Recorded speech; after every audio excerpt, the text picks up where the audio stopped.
Ninguém jamais desconfiou do segredo que Rafael escondia por trás dos muros de vidro de seus luxuosos hotéis.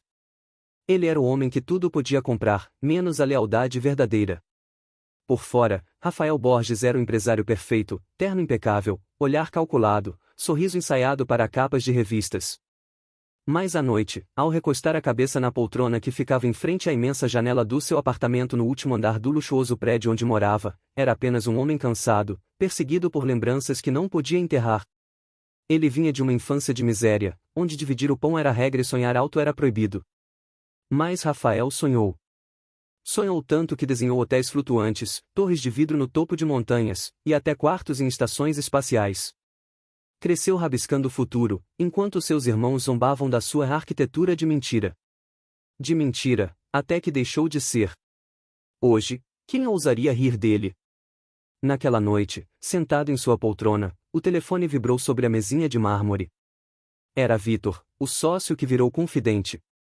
Ou assim Rafael acreditava. Preciso de você num jantar sábado, disse Vitor, seco, como sempre. Raso, o magnata italiano, quer investir pesado em nossos projetos. Mas tem uma condição. Rafael suspirou, massageando as têmporas. Qual? Quer nos ver comprometidos. Literalmente.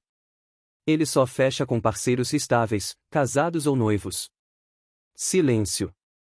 Rafael girou o copo de uísque, fitando a cidade iluminada. A última mulher que amou, quando ainda não era milionário, tinha nome de Deus e sorriso de traição, Amanda.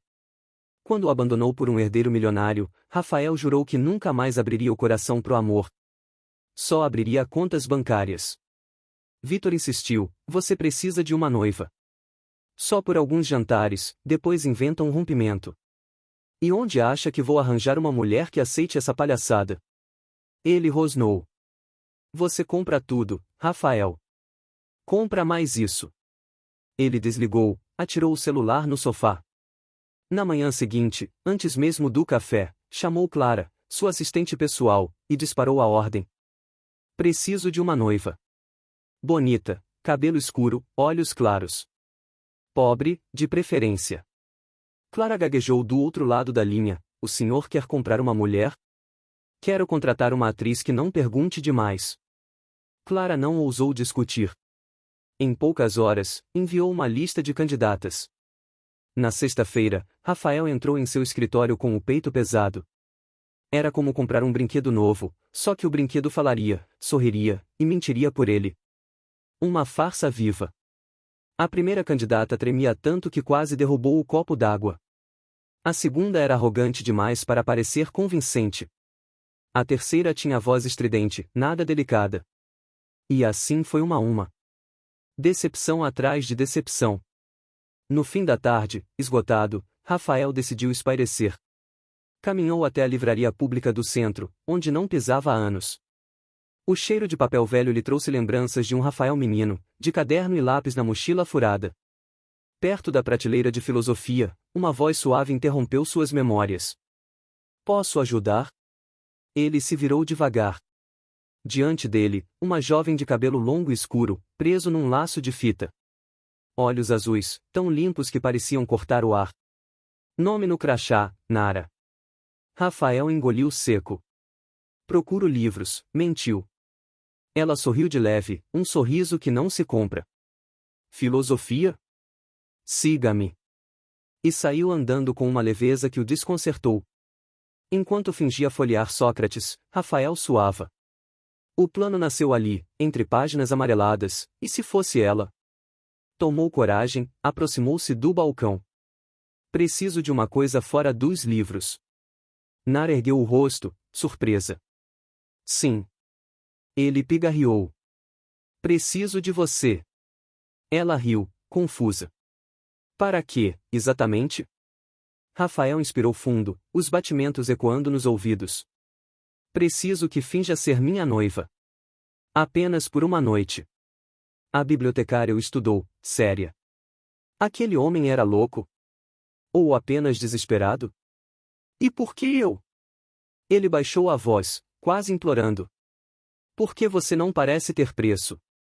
E é isso que eu preciso, alguém sem ambição de ser minha de verdade. Nara suspirou. Aquele não era o tipo de proposta que se recebia todo dia. Mas dentro dela algo queimava, o ódio por homens que compravam tudo. E se entrasse nesse jogo para virar a mesa? Ela sorriu, mas seus olhos não sorriam. Está bem. Aceito. Rafael quase cambaleou de alívio. Entregou o cartão, prometeu arcar com vestido, maquiagem, transporte. Na noite seguinte, às 7, ele aguardava na porta do restaurante mais caro da cidade. Ao vê-la descer do táxi, sentiu o coração congelar. Ela não usava o vestido vermelho luxuoso que ele pagou. Veio com um simples vestido azul marinho, sapatos baratos. Mas ainda assim, era a mulher mais magnética dali. Ela parou na frente dele, ergueu o queixo. Pronto para o seu teatro, Sr. Borges? Ele ofereceu o braço. Por um segundo, sentiu que aquela farsa podia ser o início de algo real. Ele só não sabia que, naquela mesa iluminada por velas, ela planejava o próprio espetáculo. E que, no final, quem pagaria o maior preço seria ele. Rafael sentiu cada passo até a mesa como se carregasse um peso invisível. Ao seu lado, Nara caminhava com a postura de uma rainha. Nada nela lembrava a tímida bibliotecária de olhos curiosos entre prateleiras. Vitor ergueu a taça assim que os viu chegar. Ao lado dele, Isabela, toda envolta em joias, forçou um sorriso calculado. E do outro lado da mesa, Alessandro Raso, o homem que poderia abrir portas para milhões, os observava como um lobo faminto avalia a presa. Eis o casal da noite! Exclamou Vitor, tentando quebrar a tensão. Rafael ajudou Nara a se sentar. Sentiu a rigidez no corpo dela. Era claro, ela não era atriz. Ela era real demais para aquele jogo sujo. Os primeiros brindes vieram fáceis. Vinho caro, risadas forçadas. Alessandro fez perguntas frias sobre o futuro da empresa. Vitor respondia antes mesmo de Rafael abrir a boca, como se quisesse proteger cada resposta com uma mentira bem ensaiada. Nara se mantinha em silêncio. Apenas sorria, discreta, mas seus olhos seguiam tudo. Parecia ler cada detalhe não dito. Quando Alessandro perguntou sobre a data do casamento, ela entrelaçou os dedos nos de Rafael de forma tão convincente que ele estremeceu. Ainda decidindo, Sr. Raso. Respondeu com doçura. Somos cuidadosos. Não queremos pressa. A voz dela era macia, mas a mão tremia. Uma tremedeira quase imperceptível que Rafael sentiu percorrer até o peito. Amanda, a mulher que destruiu Rafael anos antes, assistia de longe. Estava ali, ao lado de Alessandro, vestida de seda prateada, fingindo ser apenas uma convidada de ocasião. Quando seus olhares se cruzaram, ela sorriu com a maldade de quem saboreia um passado mal resolvido. Nara percebeu. E, por dentro, anotou aquilo como uma faca guardada para o momento certo. Quando os pratos chegaram, Rafael tentou relaxar. Foi impossível. Alessandro se inclinou para a frente, os olhos fixos em Nara. E você, minha querida, por que aceitou se casar com um homem como Rafael Borges? Um homem que vive para o dinheiro? Silêncio. O garfo de Vitor parou no ar. Amanda mordeu o lábio, deliciada. Nara pousou o talher, limpou os lábios devagar, depois levantou o olhar. Porque o dinheiro não me intimida, Sr. Raso. Eu vejo além dele. Rafael engoliu em seco. Por um segundo, quis acreditar que aquelas palavras eram sinceras. Mas ao olhar de relance, notou que o brilho nos olhos dela era de outra coisa. Era fúria contida. O jantar prosseguiu como um teatro onde todos conheciam o roteiro, exceto Rafael. Quando Vitor propôs um brinde final, Alessandro ergueu a taça devagar. Ao amor verdadeiro. Disse, num tom que escorria veneno. Amor que nunca se compra, nunca se finge, e nunca se perdoa quando traído. A frase pairou pesada sobre a mesa. Rafael sentiu o suor frio escorrer pelas costas. Nara apertou sua mão sob a toalha. Dessa vez, não era fingimento. Era aviso. No carro, voltando para casa, Rafael quebrou o silêncio. O que foi tudo aquilo, Nara? Ela virou o rosto para a janela, a voz um sussurro de faca. Você ainda não entendeu? Eu não sou sua boneca, Rafael. E amanhã você vai descobrir o preço de brincar com a vida dos outros. Ele parou o carro em frente ao prédio dela, tentando segurá-la pelo braço. Mas Nara já não era mais a bibliotecária tímida. Era um fantasma que ele mesmo invocou. Ela desceu, batendo a porta sem olhar para trás. Rafael ficou ali, com o peito em chamas, o volante entre os dedos trêmulos, e uma pergunta queimando como álcool. Quem é você de verdade, Nara? No alto do prédio, Amanda observava tudo da janela do quarto de Alessandro. Sorriu para o vidro, a lua refletida em seus olhos traiçoeiros.